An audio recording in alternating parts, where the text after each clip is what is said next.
अब निकुम मामा हो सहो थे कहीं के। अब दोनों भाई यहाँ था। अब ले छोटे का पता नहीं है। हे किरण, वाह भैया, कहाँ भैया? अरे ते मोला छोड़ के कहाँ चल दे रहे? मैं तोर पीछू आता भैया। मोर पीछू आता है। अरे सुनता थे मोर भाई।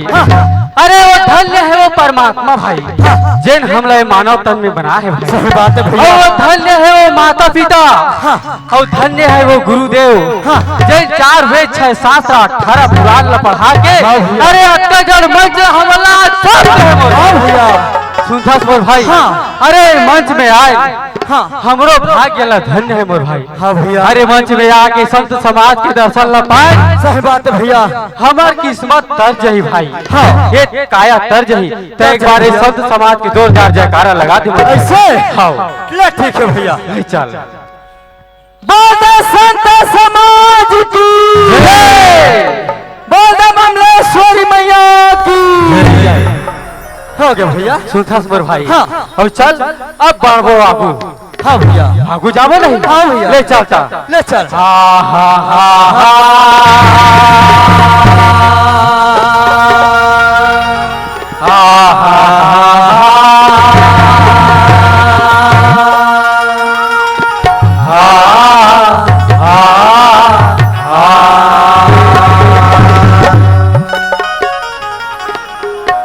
हाजी ब्रह्म ज्ञान दे दी जिसको,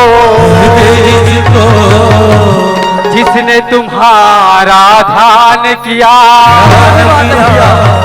ब्रह्म ज्ञान दे दी जिसको, जिसने तुम्हारा ध्यान किया। ब्राह्मण को दे दी कर्म कांड, और त्यागी को संन्यास दिया। ले मैं सुघर चीज सुनावत रही हो। अब एला देख सोवत है। अरे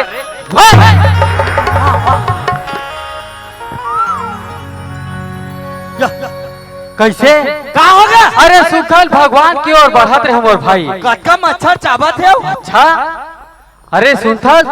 अरे मैं बोले तय सोगे। अरे जो सोवत है वो खोवत है, और जो जागत है वो परमात्मा को पावत है मोर ऐसे। हाँ सुनथल। अरे जब ले हो तब ले मिही एक झन चुटुर चुटुर बोला था। अरे कहूला 2 शब्द भगवान के नाम ले ला पढ़ी रे ऐसे। हाँ मतलब महुला भगवान के नाम ले पढ़ी। सही बात है भैया। ले सुन भैया। हाँ भाई ले सुन भैया। ले सुना मोर भाई। अरे बढ़िया स्वर धर ले।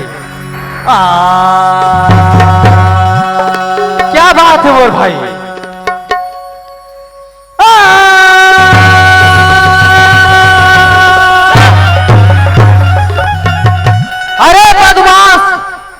अरे कथा सुने पर 50 व्यक्ति की जरूरत नहीं है। अरे कथा सुने पर 2 व्यक्ति की जरूरत है। एक कथा सुनाने वाला के और एक कथा सुनने वाला की जरूरत है। अरे तेव तीसरिया कोल्ला वाला था। मैं स्वर धरा तो स्वर। अरे सुघर ढंग के स्वर धर ले चल बढ़िया दिल से आवाज लगा के बुला ले। हाँ सुनता भैया। हाँ बोल भाई। अजी बारात जी हाँ दुल्हा नहीं, दुल्हा नहीं। अच्छा अजी बारात जी हाँ दुल्हा नहीं, दुल्हा नहीं। हाँ और सियान तिहान आवाज नहीं, आगी जी हाँ आँच नहीं मोर भैया। अच्छा औ पानी जा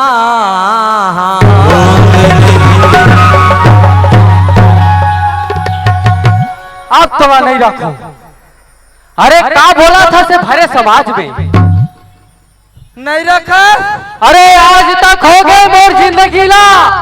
अरे बिना दूल्हा के बारात नहीं गए वाले बात नहीं। अरे दूल्हा के संग बारात गए नहीं बाबा। अरे इथिया ते का बोला था तोला हौस है सुनता भैया। हाँ ये बात ला ते नहीं समझ पाए भाई। अरे बात ला मैं तो मैं संत समाज तोर बात ला कोई नहीं समझिस मोर भाई ऐसे। हाँ सुनता भैया। हाँ जब सीता संबर हो भैया। अच्छा राजा राम कहाँ रहे जनकपुर में। अच्छा। और राजा दशरथ कहाँ रहे? हाँ हाँ अयोध्या में। हाँ सुनता? हाँ और बताओ। अरे बता लगी मैं देखो अरे महाभारत में। अच्छा। वो हस्तिनापुर अरे माता द्रौपदी के। अच्छा भैया हाँ जब माता द्रौपदी के चिरहरण हो भैया हो भाई लुगरा ला खींचा पूरा पसीना पसीना हो गए वही जगह में। हाँ बड़े बड़े ऋषि मुनि। अच्छा। गुरु द्रोणाचार्य गंगा पुत्र भीष्म पितामह अरे ऐसे बड़े बड़े ऋषि मुनि बैठे रहे भैया। हाँ वो भाई लेकिन माता द्रौपदी के कोई न्याय नहीं हुई भैया। ऐसे हाँ। अरे ये कौन से बात है मोर भाई? अरे आगी जी हाँ याच नहीं कहा था। अरे हर जगह में आगी बार ले और अंगरी लौहा झपा के देखे तुरंत जर जाते मोर भाई। यह बात नहीं समझे भैया। अरे यह बात नहीं समझे मोर भाई। भैया हाँ एक आखिर बात है जानता? आखिर बात है ये तो भक्त प्रहलाद के बात है भैया। अच्छा सुनता भैया? हाँ या मोट मोट लकड़ी हाँ या बड़े बड़े लकड़ी हाँ पूरा रचा गए आगे भक्त प्रहलाद ला बैठार दी माचिस के तिली मरा गए आगे या भंग भंग भंग भंग वाह भंग भंग अरे बढ़ गए बरात बरात पूरा राखर हो गए भैया। राखर हो के मोर भाई। लेकिन भक्त प्रहलाद ला सियाच नहीं भैया। अच्छा तो ये बात है। अब वो पानी वाले पाले जी हाँ बूंद नहीं यह नहीं समझे? अरे यही बात नहीं समझे मोर भाई। सुनता भैया? हाँ। ये कहाँ के बात है जानते? अच्छा ये गोवर्धन पर्वत के बात है भैया। अरे गोवर्धन पर्वत। अरे पहले समय हाँ इंद्रदेव के पूजा करत रहे। हाँ ओकर बाद इंद्रदेव के पूजा कर छोड़ के गोवर्धन पर्वत के पूजा करन लगी भैया। हाँ बोल भाई। वही गुस्सा में इंद्रदेव हाँ इतना पानी गिराई। अरे इतना पानी गिराई अरे पूरा मूसलाधार पानी। जब भी बोल रहे उल्टा। अरे ज्यादा पानी गिर के बोला मूसवा धार लेगा बोला मूसला धार बोलेगा। उसने पानी गिराई भैया। हाँ वही जगह हम कृष्णा थे और गोवर्धन पर्वत ला नीचे में बूंद थोड़े देख ले। हाँ हाँ एक तो बूंद पानी नहीं है। और यही बात है सुनथास मोर भाई। हाँ। अरे यही बात लाते मोर पहली ले बता देते। हाँ। अरे तोला आज मार पीट के नहीं निकाले धरते मोर भाई। सुनथास मोर भाई। हाँ। अरे हंसी मजाक में जाबो तो भगवान नहीं पाबो ओखल ले चल परमात्मा की ओर बढ़बो मोर भाई। ले चल ले चल।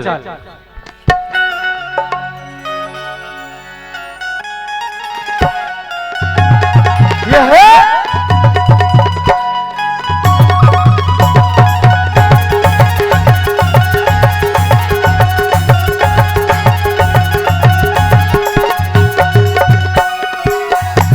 गुना में सजा सिंहा मोहन वो मोला कौने गुना में सजा सिंहा जी कौने गुना में सजा सिंहा मोहन वो मोला कौने गुना में सजा सिंहा जी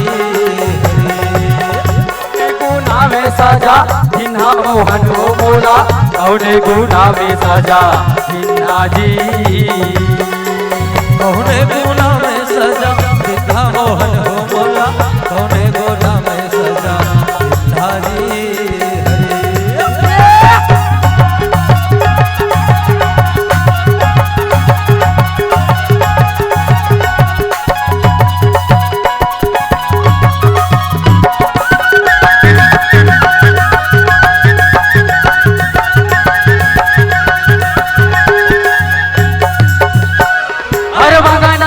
सूरज मैया लागे चंदाया रंग मोहे दीना हरे मगन हमें सूरज मैया लागे चंदाया रंग मोहे दीना हरे मगन हमें सूरज मैया लागे चंदाया रंग मोहे दीना हरे मगन हमें सूरज मैया लागे चंदाया रंग मोहे दीना चंदाया रंग मोहे दीना मोहन हो चंदाया रंग मोहे दीना चंदाया रंग मोहे दीना मोहन हो चंदाया रंग मोहे दीना वह गिरधर के कौने गिरधर के कौने न खाए कौने न खाए जी कौने न खाए कौने न खाए जी कौने न खाए कौने न खाए जी कौने न खाए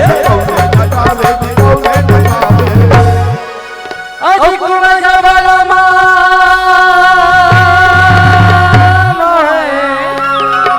राम हरि ओ दिन हाजी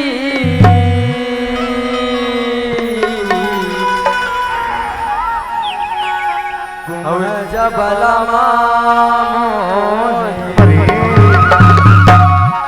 बोरगुंडा सागा बोरगुंडा बोरगुंडा सागा बोरगुंडा बोरगुंडा सागा बोरगुंडा अरे बोरगुंडा सागा बोरगुंडा बोरगुंडा सागा बोरगुंडा यद मामा को खेली में बोरगुंडा यद मामा को खेली में बोरगुंडा यद मामा को खेली में बोरगुंडा चिड़को को राजा चिड़को को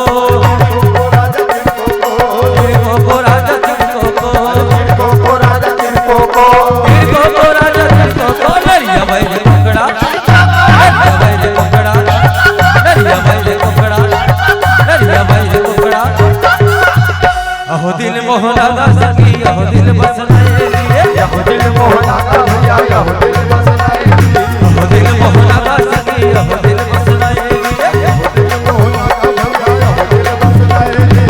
दिल मोहना दा सखी अहो दिल बसनाए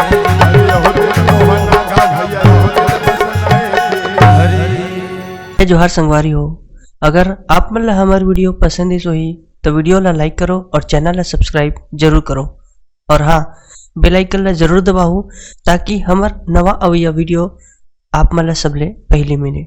जय जोहार जय छत्तीसगढ़।